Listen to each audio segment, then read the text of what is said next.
Hello and welcome to this Wednesday edition of the World Report with me, Arjun, Samar, Mahendran. PM Narendra Modi is visiting London to sign a landmark free trade agreement between India and the UK. It's a pact viewed as a political and an economic prize amid global trade tensions unleashed, in fact, by US President Donald Trump. The cabinet has approved the free trade agreement, or the FTA, between India and the UK. In fact, it will be signed in London on the 24th July as per NDTV's sources.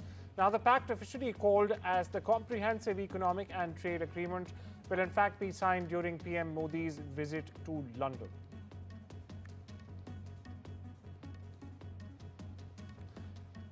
Ghislaine Maxwell, who was convicted of helping financier sexually abuse underage girls and is currently serving a lengthy prison sentence. If Maxwell has information about anyone who has committed crimes against victims, the FBI and the DOJ will hear what she has to say. Deputy Attorney General Todd Blanche said this in a post on social media platform X, adding that President Donald Trump has told us to release all credible evidence. A lawyer for Maxwell has confirmed that there have been discussions with the government.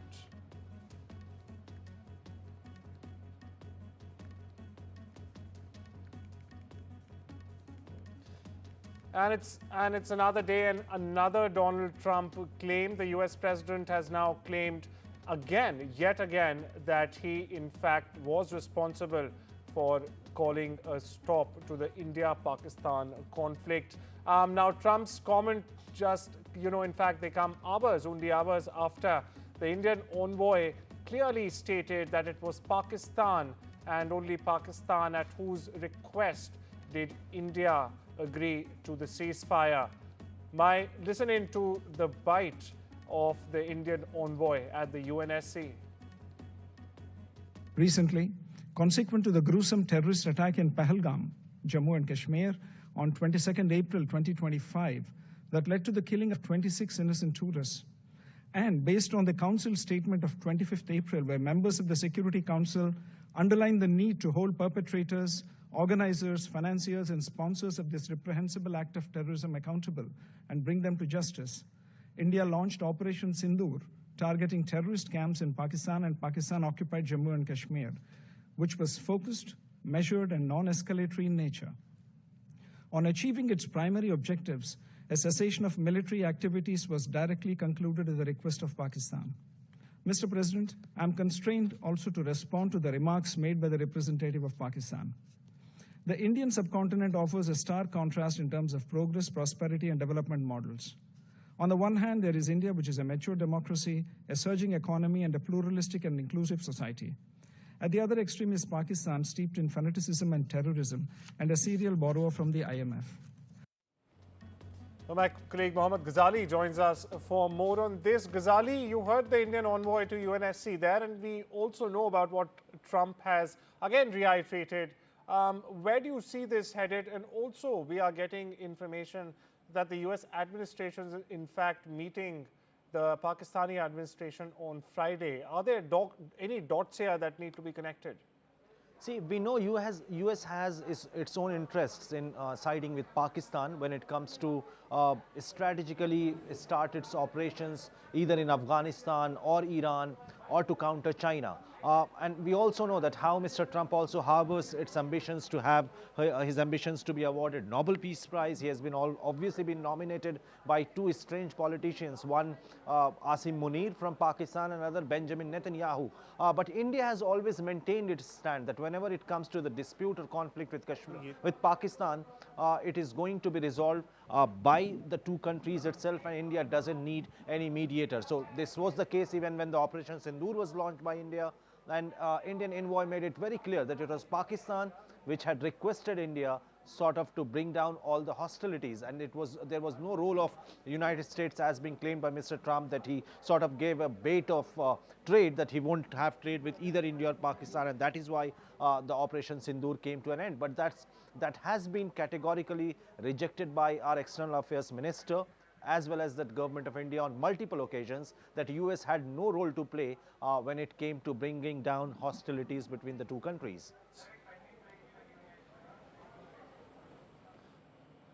Also, we've got breaking updates coming in that PM Modi is in fact planning for his visit to the UK, which will also be followed by the Maldives. Remember, the PM is being called for the Maldivian National Day celebrations in the Maldives. And before that, on the 24th of July, viewers, which in fact happens to be tomorrow, that's Thursday, the PM is also expected to sign the FTA, the long-awaited FTA, with the UK government. And here on your screens are live shots.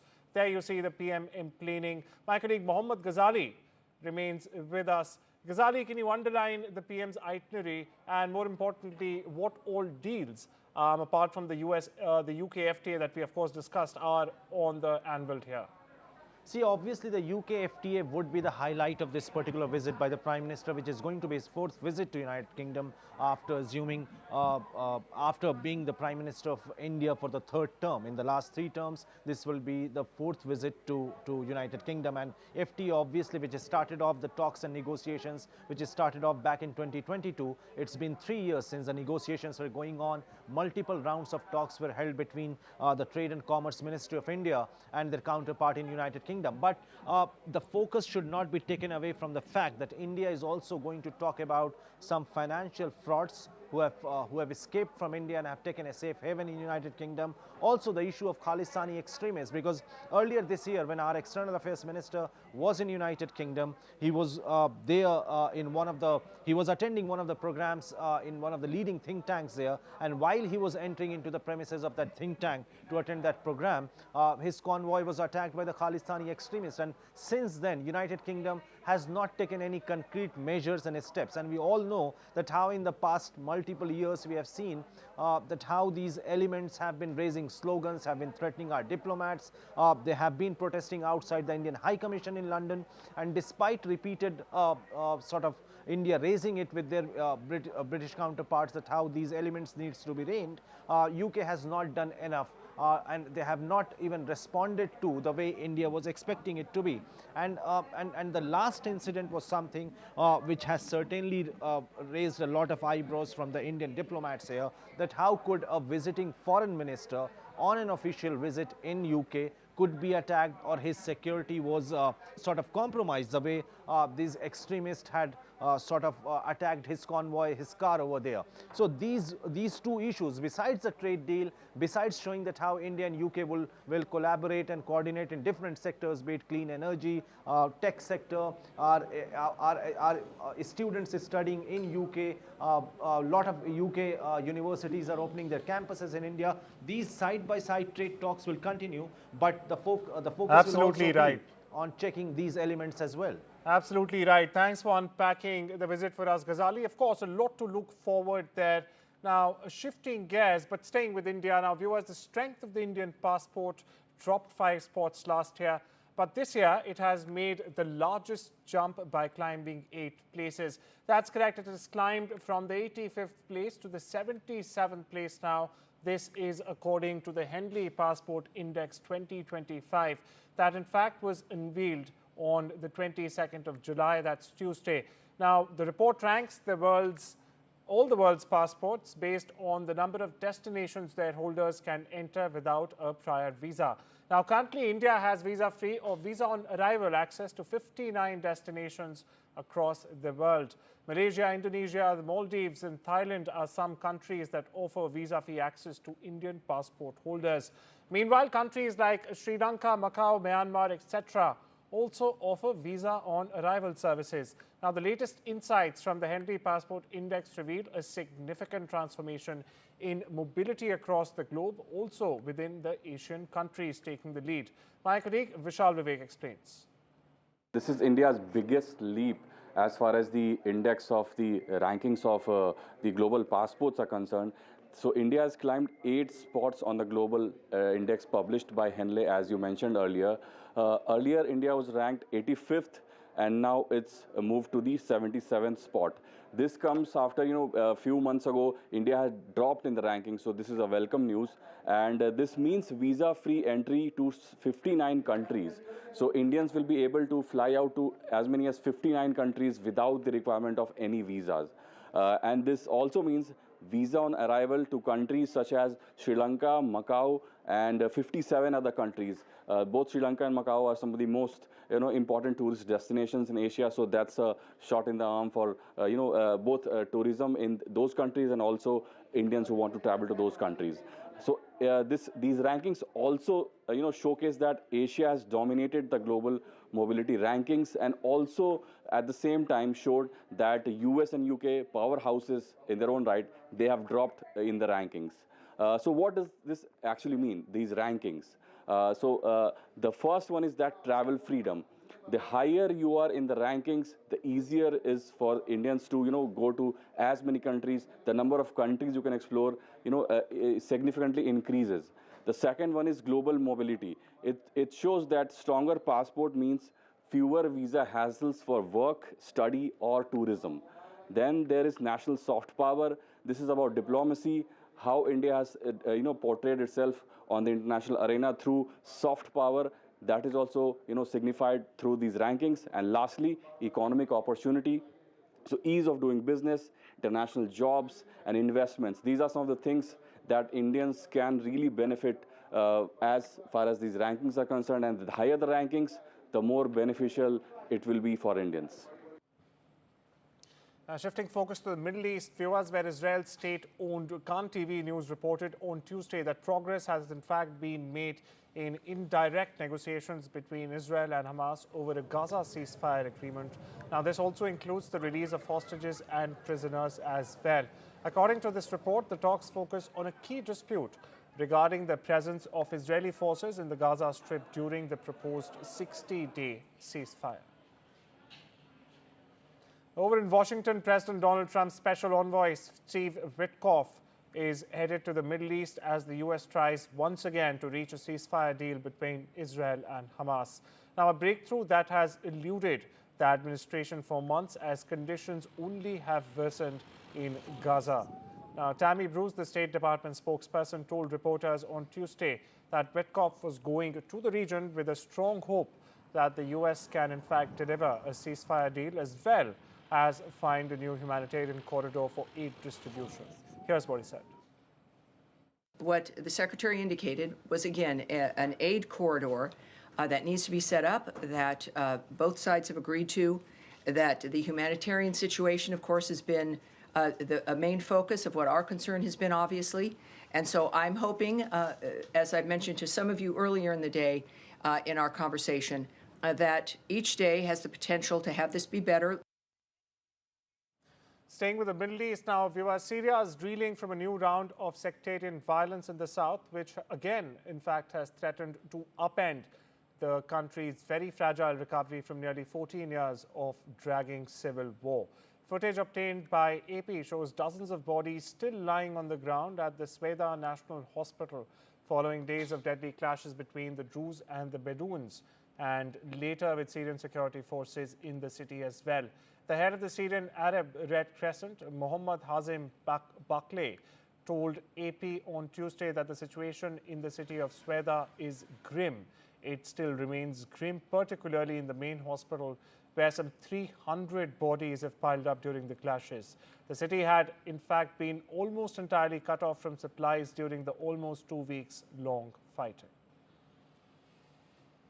Shifting focus to the other war, where Russia said on Tuesday its forces took control of another settlement in Ukraine's Donetsk region, while Ukraine on the same day reported 176 clashes along the front line.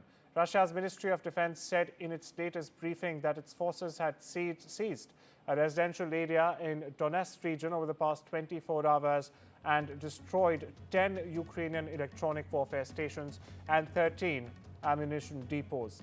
Meanwhile, on the same day, the General Staff of the Ukrainian Armed Forces said in its battlefield updates that 176 clashes had in fact occurred along the front lines in the past 24 hours. Also, Ukrainian forces targeted concentrations of Russian personnel, weapons, military equipment, and missile artillery units, and they continue to engage Russian troops in the northern Kursk direction, the Ukrainian side has said in a statement.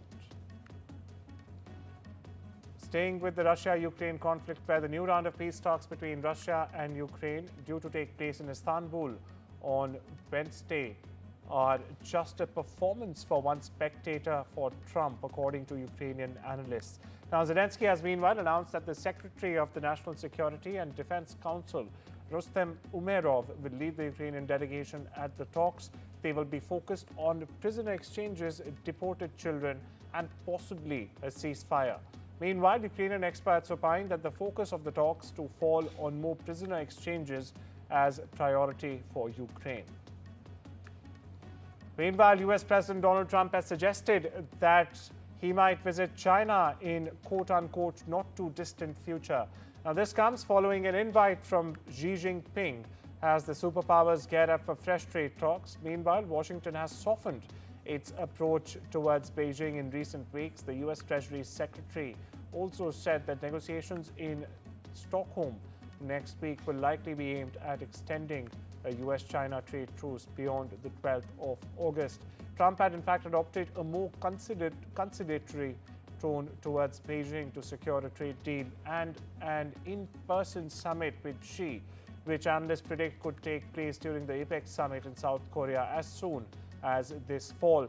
Meanwhile, Trump's toned-down approach, though, has ranked some China hawks in Washington. Staying with the US, where Coca-Cola has said it plans to launch a beverage for the US market with cane sugar instead of high fructose corn syrup. Now, the announcement, which comes as the company reports second quarter earnings, follows a social media post by none other than President Donald Trump last week, claiming that he had persuaded the company to use real cane sugar in its US cola. Now, the company, or Coke, said the new product will use cane sugar produced in the US and will expand its product range as well. Over in Europe, Athens residents and tourists crowded beaches on Tuesday, as you see that on your screens right now. This as temperatures crept up across the country.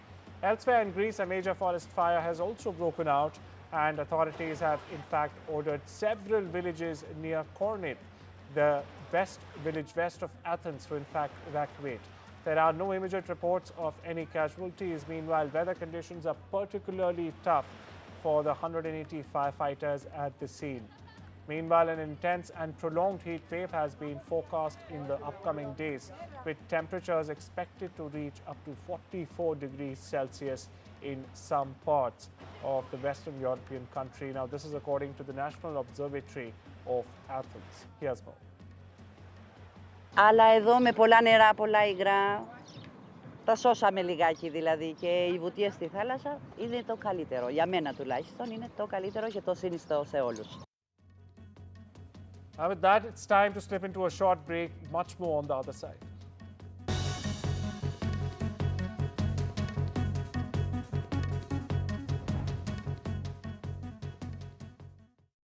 Oh, wasn't he lovely? That young man at Avanti Travel Insurance. Yeah, very. He was so reassuring. They covered all our medical conditions, you know. Oh, yeah. Your diabetes, my dodgy hip. And the rest. Even at your age, love. Oh. Love? Oh, great. Oh, love. Avanti Travel Insurance cover most pre-existing health conditions for all ages. That's travel reassurance. Call or go online. I knew I should have got the flamingo.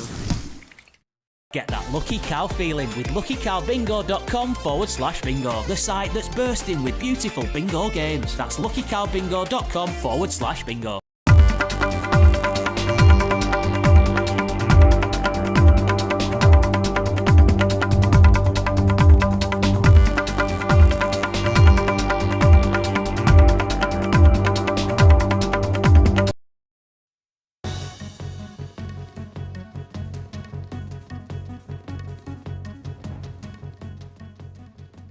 Welcome back. You're watching The World Report. Now, news from the world of business, where US President Donald Trump says the US, or Washington in this case, has rather agreed to a massive trade deal with Japan, one of the country's largest trading partners. Now, the plan would result in Japan investing around $550 billion into the US and paying a 15% reciprocal tariff, Trump said in a post on social media.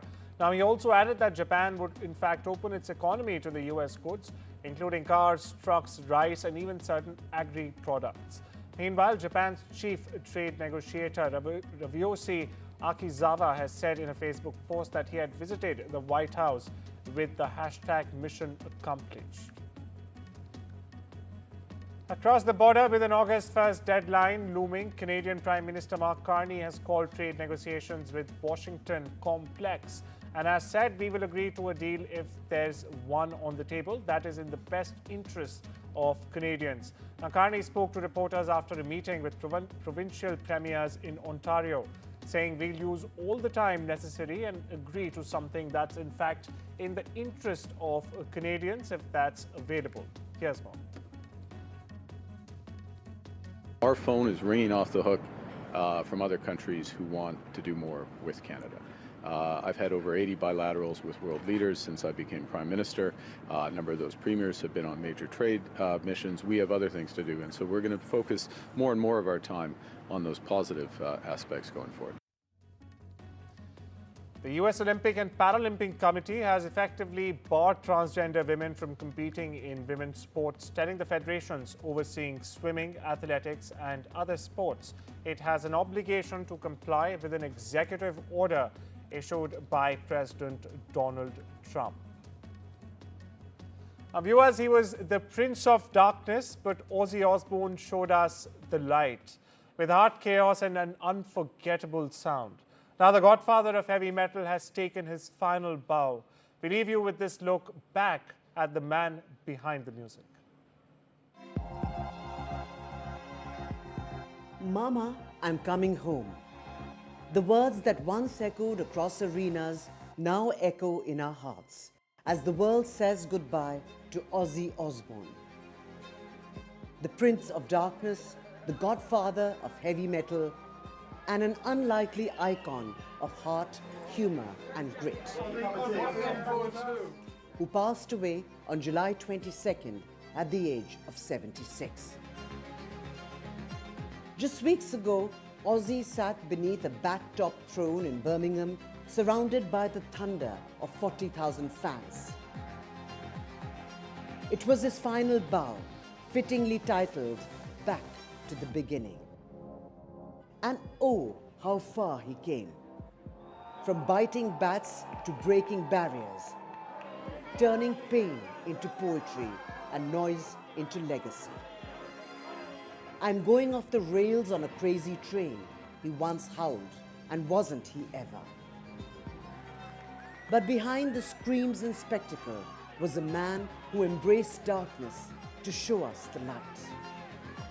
Struggling with Parkinson's, nearly paralyzed, Ozzy still gave us everything in those final 9 songs, including Iron Man, Mr. Crowley, and the anthem of rebellion, Paranoid.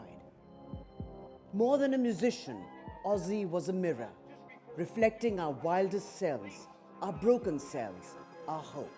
He reminded generations that maybe it's not too late to learn how to love and forget how to hate. His last Instagram post was also a nod to beginnings. A silent goodbye from a man who was never silent and always unforgettable. So tonight, we don't mourn just a rock star. We remember a fighter, a father, a flawed and fearless legend. And as his music plays on, we take this moment to ask, what are we doing with the time we have? Because if Ozzy taught us anything, it's this. You can't kill rock and roll. It's here to stay. And now, as he joins the great gig in the sky, Mama is coming home.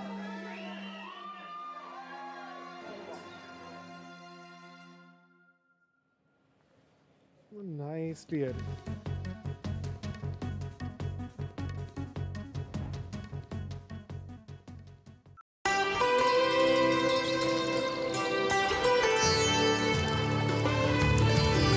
Sometimes it's the little things that remind us of them.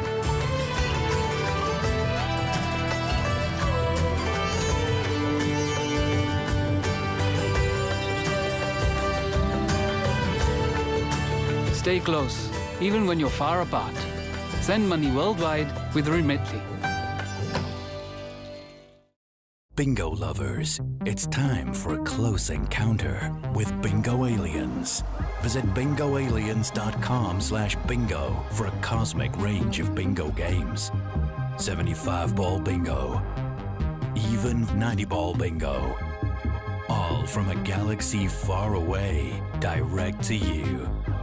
Taking bingo to another dimension at bingoaliens.com/bingo. This is an urgent appeal from UNICEF UK.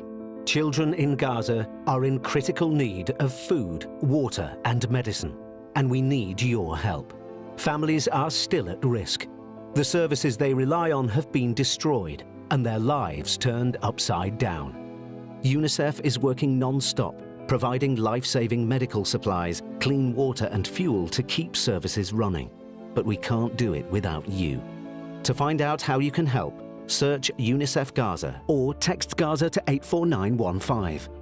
£39 could provide a family with an emergency water and hygiene kit. Whatever you can afford, your vital gift will help UNICEF keep working with children and families in Gaza to get through this crisis. Search UNICEF Gaza online or text Gaza to 84915 and help bring hope for children caught in this devastating crisis. Thank you.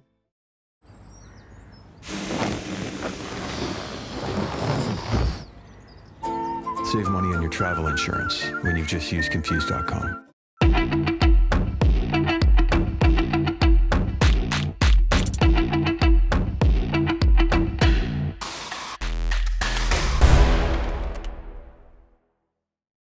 But I'd like to start this off by asking you, Vishnu, what you think about the whole question of India not having stealth fighters right now. It's a huge Everyone's problem. trying to sell them to us as well. It's a huge problem, Shiv. Let's face it, in as much as we love the Rafale aircraft and the Indian Air Force is completely vouching for it, perhaps they'd like more than 100 more. The Indian Navy has just gotten into an order for 26 Rafale M aircraft. There is a generation gap between the Rafale and the stealth. There is a good reason why a stealth platform is called a 5th generation aircraft and a Rafale is a 4th or 4.5 generation aircraft, and that is low observability. So in as much as the Rafale has brilliant sensors, both in terms of its radar, its defensive suite, its electronic warfare suite, its towed array decoy system, it is not typically a low observability platform in quite the same manner in which a stealth aircraft is. Its design form is different. And therefore, if Pakistan does have low observable aircraft, which would be the J-35, in fact, the first ones might even start entering service or coming into the PAF ahead of entering service at some time this year, then India is in trouble. So Why? this year? Wow. Yeah. Okay. The first could actually start coming in this year. They're really pushing for it. And they've gotten apparently into some agreement with the Chinese to ensure that the funding is done on very loose and terms favorable to Pakistan, as has been in the case in the past. If Pakistan starts acquiring low platforms which are low observable, in other words, stealth platforms, then that's an additional headache for the Indian Air Force, because tracking stealth aircraft requires a certain specialization. It's much more difficult. The time that you have to actually engage a potential stealth target is reduced greatly, and therefore, it's a problem.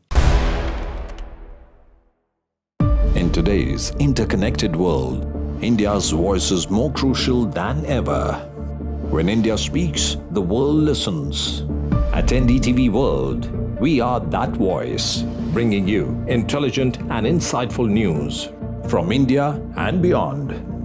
From geopolitics and diplomacy to economic shifts, migrations, tech disruptions, and the stories of our diaspora, we cover the news that shapes our global future.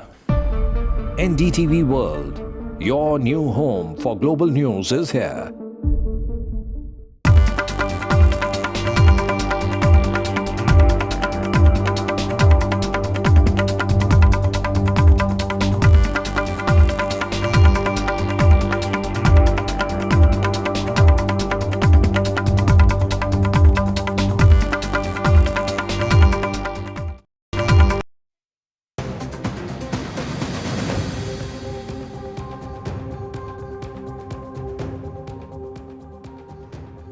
and welcome. You're watching India Global. I'm Gauri Dwivedi. This is your show that gets you all the big stories that matter to the global Indian. As always, we start the headlines, tell you the top stories that we're tracking on the show.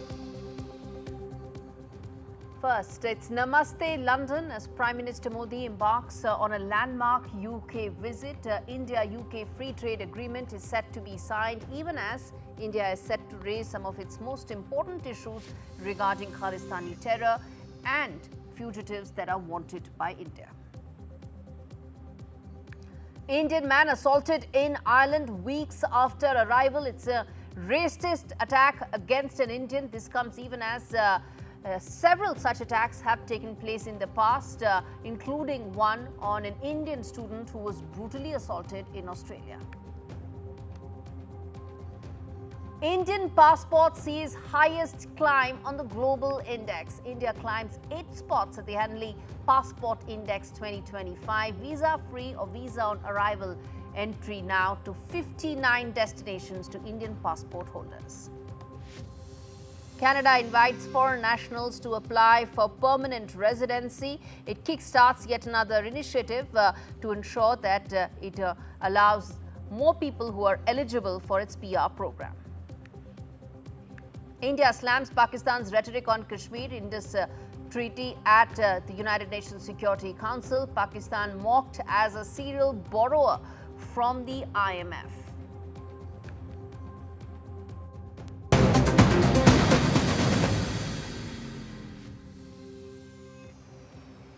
Viewers, our top story on the show, Prime Minister Modi has embarked on a landmark visit to the UK where he'll be visiting the UK to sign a landmark free trade agreement between the two countries that is expected to double bilateral trade from the current $60 billion to as high as $120 billion in the next 5 years. This is Prime Minister Modi's 4th visit to the UK.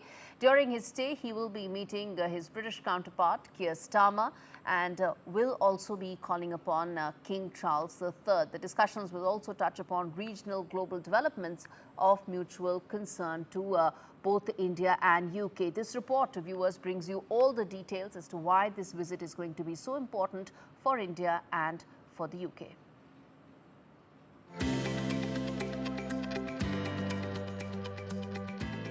A whirlwind 4-day visit with 2 strategic pit stops. Prime Minister Narendra Modi travels to the UK and Maldives from July 23rd to the 26th, blending trade diplomacy with geopolitical recalibration. In London, Prime Minister Modi will sign a landmark India-UK free trade agreement, the first major post-Brexit deal for Britain and a big-ticket win for Indian exporters. The pact slashes tariffs on 99% of Indian goods headed to the UK while opening India's booming market to British cars, whiskey and more. 3 years of back and forth and now the ink on paper. The FTA promises to turbocharge bilateral trade and deepen the economic embrace between New Delhi and London.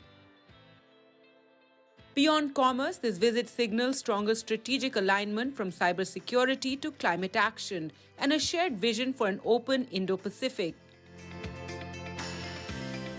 From London, Prime Minister Modi heads to Male. He'll be the chief guest at the Maldives' 60th National Day, a symbolic gesture but one steeped in political meaning. This marks his first visit under President Mohammad Muizzu and the first since rocky diplomatic waters stirred by the India Out campaign and the island nation's pivot towards China. Once hailed as the cornerstone of India's neighbourhood-first policy, ties with Male hit turbulence. Now Prime Minister Modi's trip is being seen as a reset, a chance to rebuild trust, reaffirm maritime cooperation, and re-anchor India's strategic footprint in the Indian Ocean. President Muizzu's visit to India last year hinted at a thaw. Modi's presence now sends a strong message that despite differences, diplomacy endures. With Ridhima Kedia, Gargi Rawat for NDTV World. All right, Radhika joins us live on the broadcast. Radhika, it's going to be an important visit for India and for UK as well. There's lots lined up on the agenda, everything from trade to strategic ties on the table. Walk us through what could be the highlights of this visit. Thanks, Gauri. The Prime Minister of India, Mr. Modi, is landing at 7:45 p.m. local time in the UK. And it's likely to be a little over 24 hours, a very short trip, but a very significant and a very busy trip nonetheless. There will be a brief meeting with some community members just tonight before Mr. Modi can get some rest, before a very busy 24th of July, which is likely to be historic for both the UK and for India. A political reset, really, an economic reset for wider collaboration with this signing of the FTA, which the UK and India is likely to perform tomorrow, when Prime Minister Modi will be meeting Sir Keir Starmer, his counterpart in the United Kingdom, the Prime Minister of the United Kingdom, at Chequers, which is a little outside of London. So that's where the meeting is likely to take place for over 2 hours. And like you rightly pointed, the highlight of this trip is going to be the free trade agreement and the signing of that deal to make that effective from as early as 2026, after a long series of negotiations that India has had with the United Kingdom, perhaps the longest in the history of the United Kingdom by any country, where the India is seen as one that did some tough negotiations on a variety of issues, including tariffs, including rights for temporary workers of India coming to the United States, contribute to their economy, but other topics on bilateral trade, as well as trying to get certain economic offenders back in the UK, back in India, who are at the moment in the UK, and extremists and terrorism also likely to be on the agenda, and as they share a cup of tea. All right, we leave it there, Radhika. Thanks much for giving us that update. In fact, viewers, India's challenge of cross-border terrorism and activities with regard to the pro-Khalistani elements that operate almost with impunity in the UK are going to be one of the key features that will be part of the strategic discussions between the two prime ministers. In addition, the Indian government's plan does include talking about, well, the fugitives that continue to be harbored by the UK. Why is it that some of India's most wanted economic offenders continue to be in the UK? Some of them have actually been partying.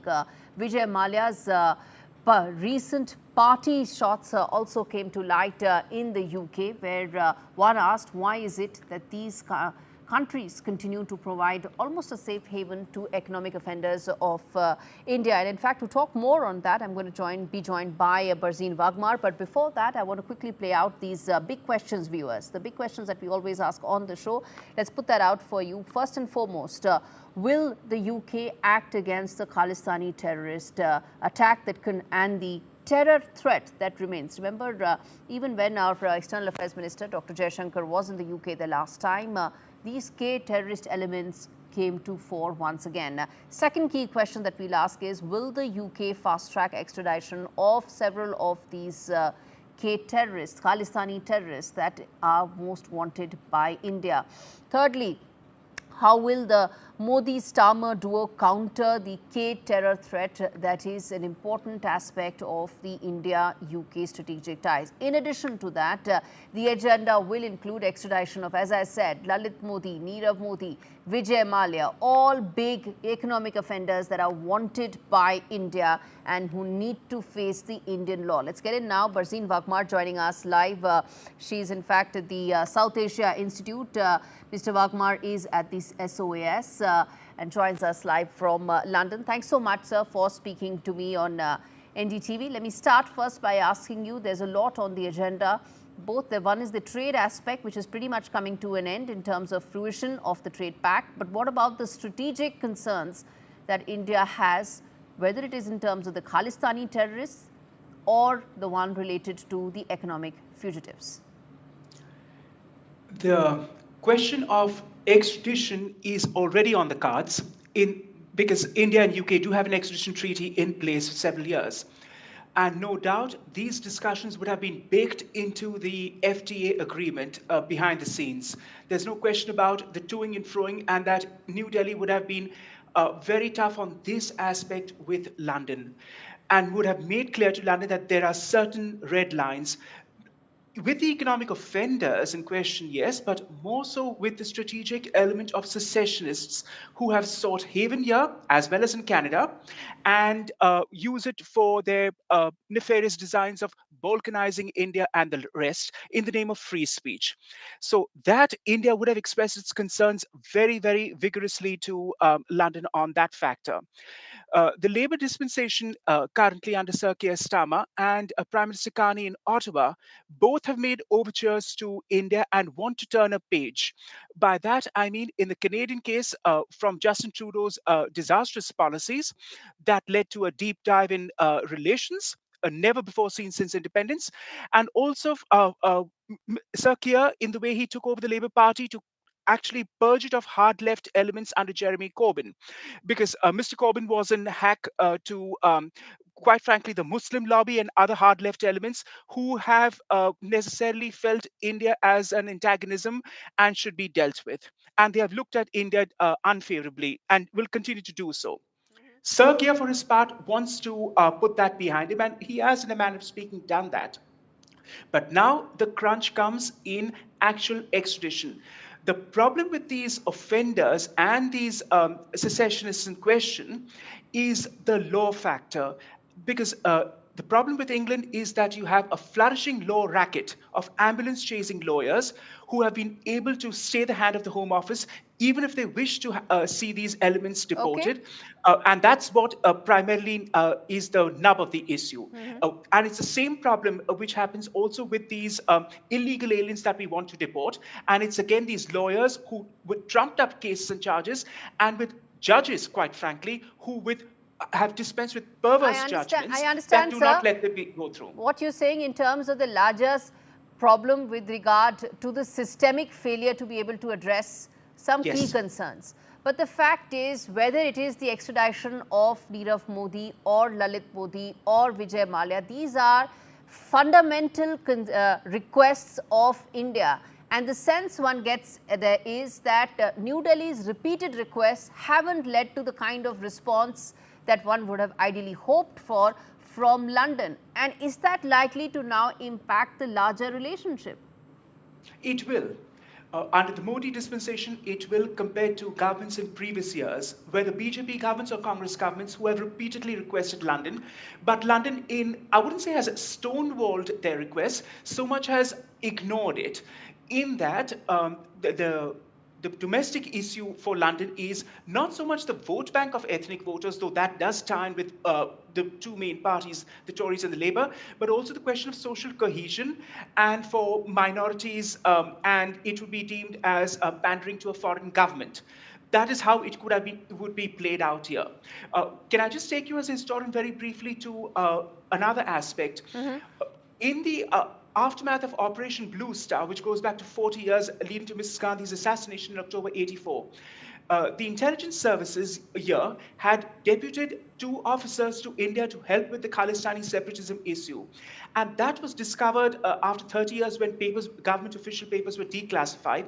And it created a furore here, and no doubt the Khalistani Sikh ethnic community wanted to capitalize on it and embarrass the government of the day by asking why was the British government helping an Indian government on a matter which, quite frankly, for the Indian government was of importance, of national security importance.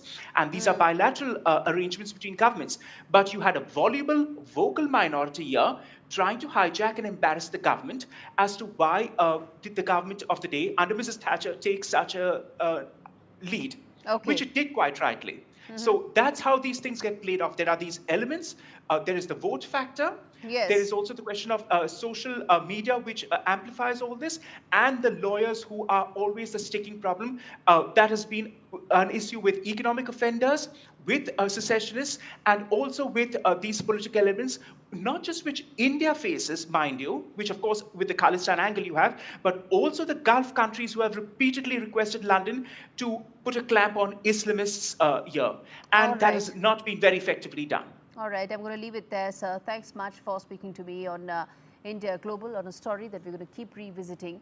as we cover Prime Minister Modi's landmark visit to the UK. Well, viewers, as far as the bottom line here is concerned, well, UK cannot afford to be the safe haven anymore when it comes to either harboring Khalistani terrorists or harboring economic fugitives. It's been too long and too many times that India has made those requests, and for the UK to build on this relationship, it needs to act. Yes, the trade relationship is growing.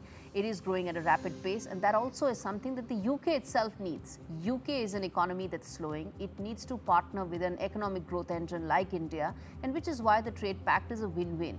But for this relationship to really prosper, Starmer needs to now address some of the core concerns that New Delhi has.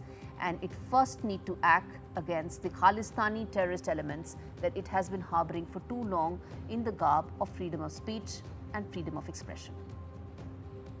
All right, viewers, turning attention now to the other story that we are tracking, which is India's strong rebuttal against Pakistan and its renewed attempt to internationalize the Kashmir issue. It's the same rant that Pakistan has been saying again and again and again.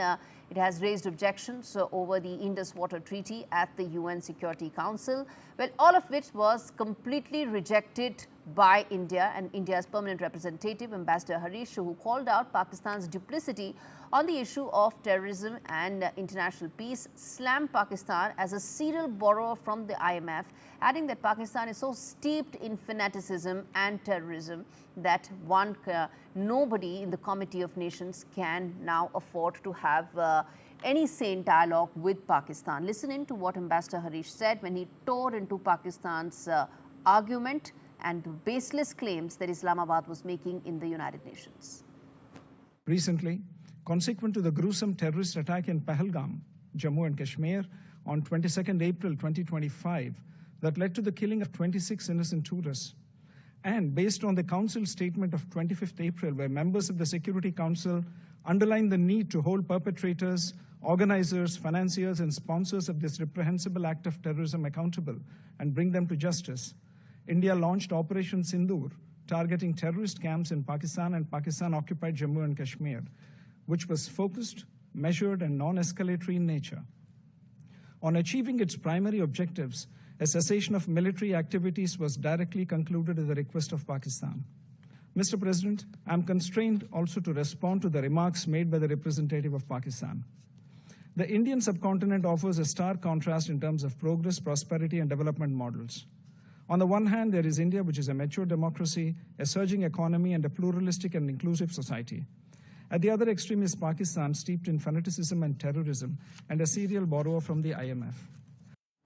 Turning attention now to Bangladesh, where India has dispatched a team of burn specialist doctors and nurses to Dhaka to treat those injured in the military jet crash that took place. The team will assess the condition of patients, provide recommendations for further treatment and also specialized care if it's needed in India. Depending on this preliminary assessment, additional medical teams may also be sent by India to Dhaka. Now, viewers, at least 31 people, including 25 children, were killed when a military jet crashed into the Milestone School and College in Uttara area of Bangladesh. This was near Dhaka. In fact, most injuries in the crash resulted from burns. And remember, this was a Chinese-made jet that Bangladesh was using. And I want to now play out this ground report that has been filed by Beton Biplab, who tells us what really is the situation right now on ground. In the history of Bangladesh, Air Force fighter jet crash on Milestone School and College campus in Dhaka's Uttara area is the worst aviation tragedy. The health officials confirmed today's morning that the death toll risen to 32 and 165 others is in critical conditions. Unfortunately, 29 innocent students are dead and 2 teachers of that school and 1 was pilot of crashed aircraft. The bodies, 26 victims, have been handed over to their family.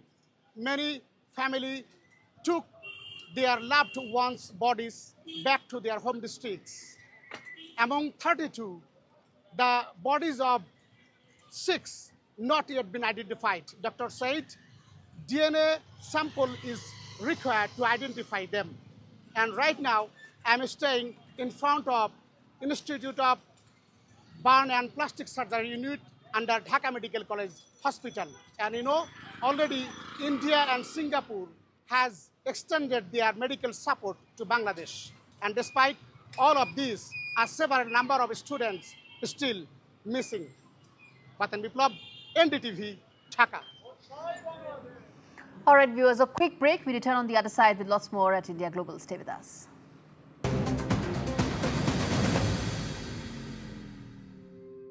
Cricket updates brought to you by Remitly.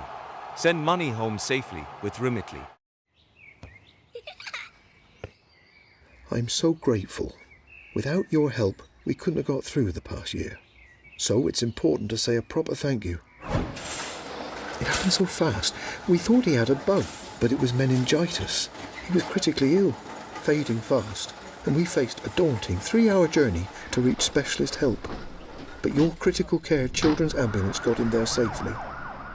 His mum and dad stayed with him every day, and your accommodation kept them together. You helped them through the worst of times. It's a miracle, but he survived, thanks to our amazing NHS and life-saving support from NHS charities. And that's why I'm writing a forever thank you into my will. Search Forever Thank You to find out how to write a gift into your will to an NHS charity to help them support the NHS to do more for patients, staff and communities for years to come. Guess who's coming to dinner with Felix? Robbie Williams. Cats do what they want when they want to. Don't feel any need to impress you. Dinner!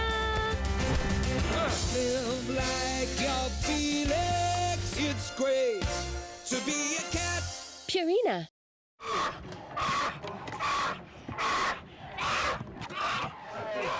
This baby bear is terrified. Torn from her mother's paws at a tender age. They will force her to live alone in a tiny, filthy cage, like so many bears driven mad by loneliness, rubbing their wounds raw against the bars, suffering cruelly day after day, year after year, just for people's entertainment. Four Paws found little Potap crammed into a tiny, squalid cage. He'd been there for almost 9 years, lonely and isolated. There are so many more young bears who need your help. Please call 0800 038 0455 or text CUB3 to 78866 and give £2 a month to help rescue them. Every month, your £2 could help us free more bears, help give bears the veterinary care they need, and help them live happy, healthy lives in the freedom of our natural sanctuaries. Call 0800 038 0455 or text CUB3 to 78866 and give £2 a month and help Four Paws free bears from agonizing torture. Please, don't leave these bears to suffer for a single day more.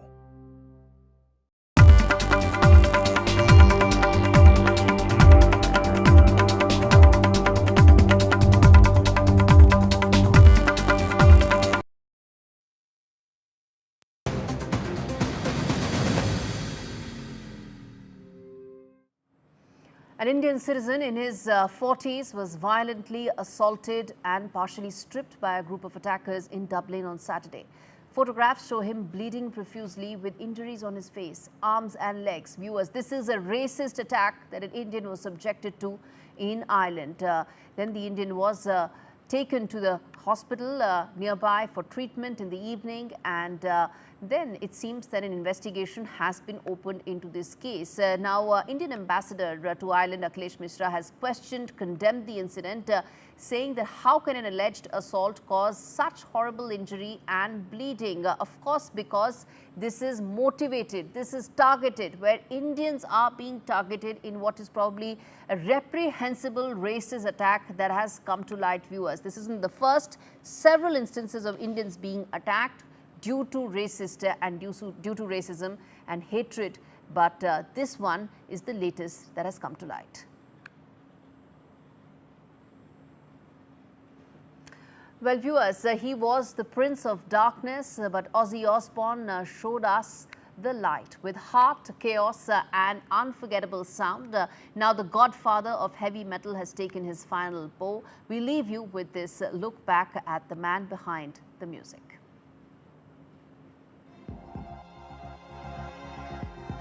Mama, I'm coming home. The words that once echoed across arenas now echo in our hearts as the world says goodbye to Ozzy Osbourne. The Prince of Darkness, the godfather of heavy metal, and an unlikely icon of heart, humor, and grit, who passed away on July 22nd at the age of 76. Just weeks ago, Ozzy sat beneath a back-top throne in Birmingham, surrounded by the thunder of 40,000 fans. It was his final bow, fittingly titled Back to the Beginning. And oh, how far he came.